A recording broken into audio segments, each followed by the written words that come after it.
theology and the philosophy of the problem.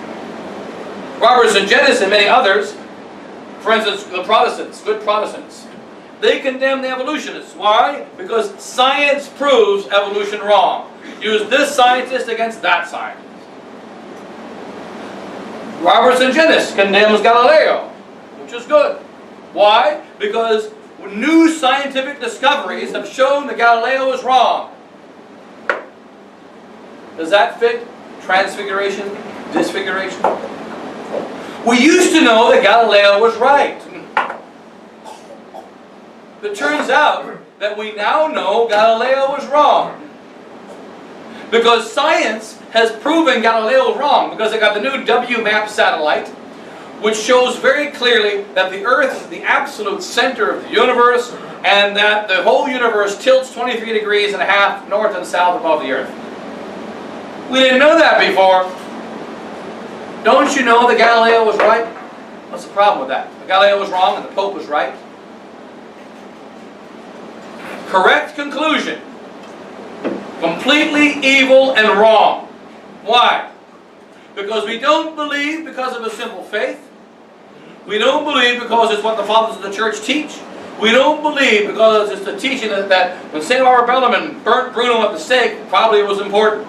We don't believe because the church teaches it, because sacred scripture teaches it, because the fathers teach it, and because God cannot lie. We don't believe because of that.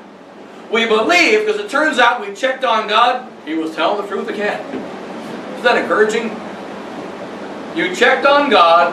Turned out He was telling the truth again. Who's God going to whack first? Excuse me, Mr. Satanist, I'm busy right now. Who's He going to whack first? The Satanist?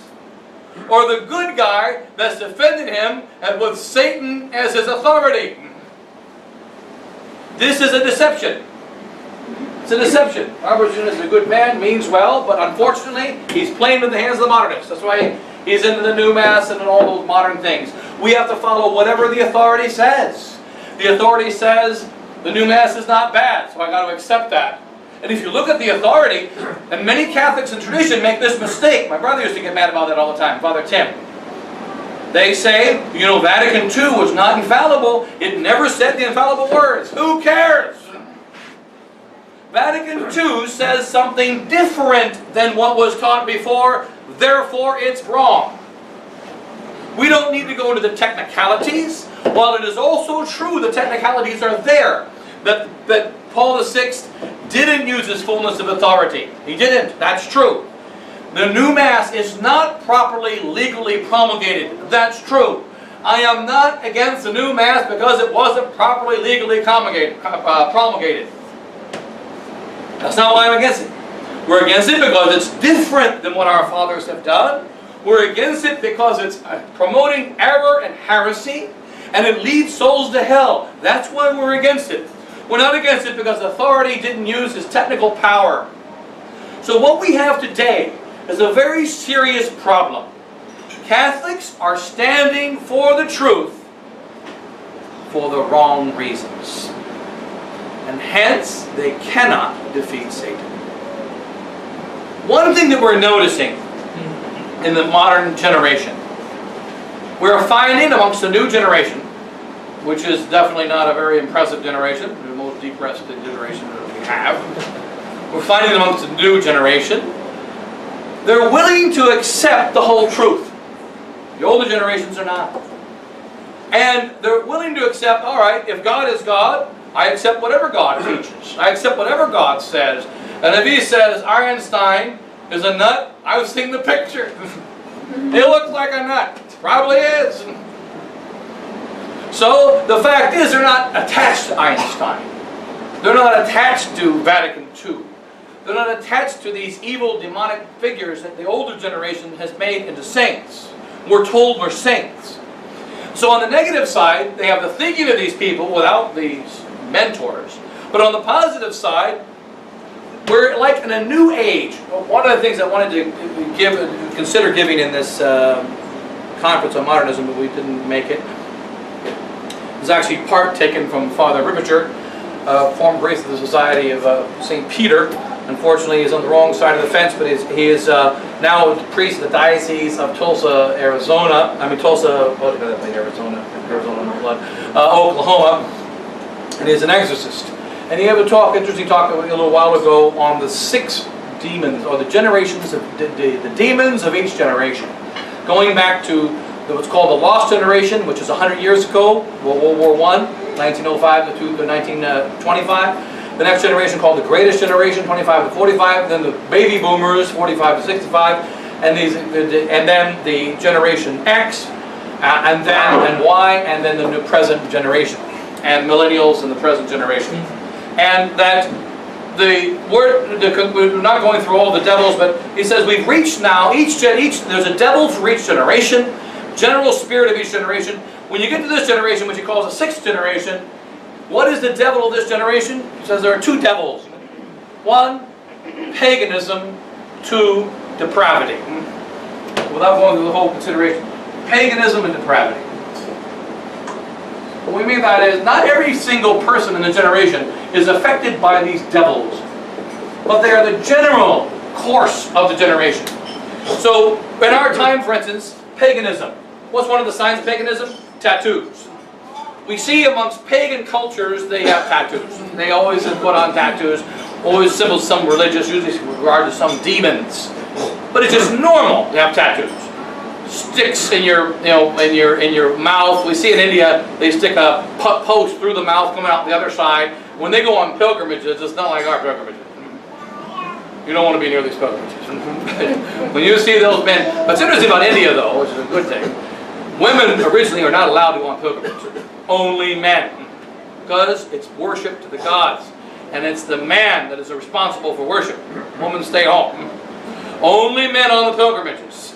And they cut themselves, and they have tattoos, and they put spears through their mouth and noses, right? We see these things as signs of paganism. Guess what people are doing nowadays? Like the other way, I said, this earring you can park a truck in, right? And I don't know how you could stretch the skin that far. And then people with the girl with the stick sticking to the nose, this 40-inch stick sticking through half the nose. I don't know how they do it. And then, of course, the tattoos are everywhere. The point of our picture is that this is becoming normal. There's pagans in every generation. And depravity has become normal. Mommy and daddy, well, they're not together, of course. Everybody just sleeps around and they live a completely immoral life. We're in an age of paganism and depravity. Now, these pagans that are depraved are the kind of people that the devil wants in order for the Antichrist to come and rule them. When they become normal. Christianity is gone. I've noticed myself in the last couple of years. I remember, you can always see, when you walk through an airport or walk through a street, you can see by a guy's eyes. Protestant, not Catholic, Muslim, they always look like they're straight from hell. Muslim, Hindu, looks like he's kind of lost. They got the pagan eyes, lost eyes. In India, for instance, you can see right away, Catholic, Hindu, Muslim. Bang, bang, bang, right? It doesn't matter about the beard, just look at the eyes, right? Catholic, Hindu, Muslim. And so, but now what's happening is that we're noticing pagan eyes, lost eyes. They don't know what they're about. What are you? I'm a Catholic. I was baptized. I believe in Jesus. But they don't know who he is. First time I ran into this was actually when I was a newly ordained priest. So 20 years ago, 22, 23 years ago. And I went to a base. My parish in Denver was on Fort. I was in the base down there in Colorado Springs, Air Force Base. Walking on the base, and about 15, 20 kids came around to see Father. And we started talking about Christ. Not one of them knew who Jesus Christ was. Not one was a Muslim. 1 or 2 said my family's atheist. Most of them were Catholic or Protestant. They knew nothing about Christ. One kid said, yeah, I heard the name a lot because that's what my dad says when he's really mad. Now, they were not being bad. They were just part of a new generation. They don't know anything about Christ. This is paganism. We have to understand where we are. That's what Miss Haig used to always get angry about with us traditional Catholics. So you guys are living in the past. It's true that the sins of one age are not the same as the sins of another age. For instance, the age of independence is gone. If you think your kids are independent, why are they exactly like every other kid? Why the kids aren't rebelling like they used to? We used to do healthy things like break windows and climb up, go out and throw firecrackers and wholesome stuff. But now kids don't know how to do that. They don't know how to rebel. They don't even know normal rebellion because they're trained to be automatons that do exactly what they're told. Lego Corporation reported on that 20 years ago, the late 1990s, early 2000s. They used to make Legos that were just little blocks and sticks and plastic things, and people would they just give it to kids and they'll invent something. They realized kids couldn't invent anything anymore. So they started making plans, pictures of toy spaceship. This is your Darth Vader, the X-Wing fighter, and etc. And then to make it exact, and the kids could do it to match the pictures, but they couldn't use their imagination. The ability to use imagination, the ability to actually rebel, even these things, which are not always good, modern generation has lost. Why is that? Because this generation is being prepared for the Antichrist. And there's a generation of paganism and depravity, where depravity is just normal.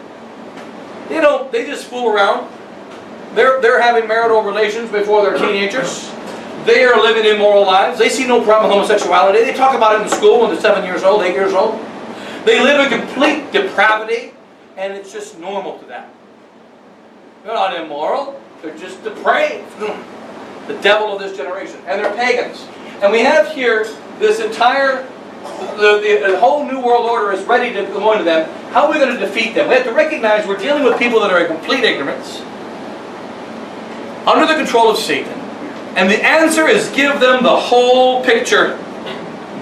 Give them the whole of Christ. This universe is beautiful. This universe is united. This universe is made by the good God, and every part of it is ruled by Him, and He's totally in control. And He is going to have His great victory, and the devil is going to be wiped out. And you must accept all the truths of the church. And the church has the right to say where the earth is and where the sun is, because that's what God told us in the beginning. In the beginning He created the heavens and the earth, which means the earth is not in the heavens. It's not in the heavens. And He created day and darkness and light.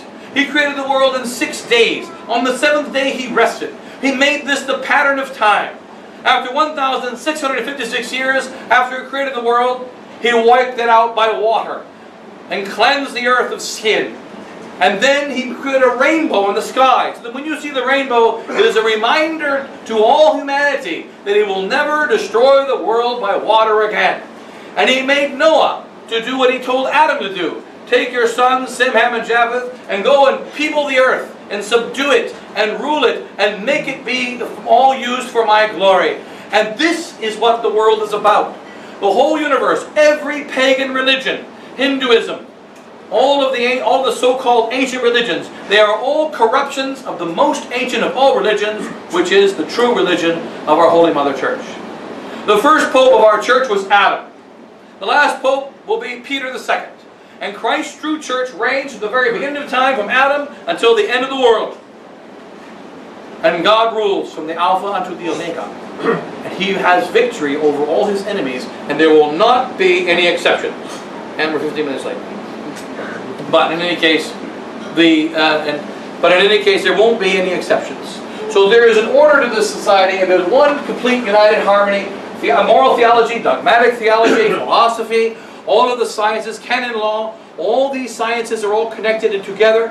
They each have a part to play in our learning and education, but we are all connected in one hierarchy. No one science can ever contradict another, and God is in control of all things, supernatural and natural. In any case, we'll close here, and we'll take a little 5-minute break again, and I'll give Father the final hurrah here before lunch. So we'll just say a quick prayer. Glory be to the Father, and to the Son, and to the Holy Ghost. Saint Vincent Ferrer, Saint Jude, Lady of Victory, Lady of Sorrows, Lady of Christians, Saint Ignatius, Father and Son, Holy Ghost.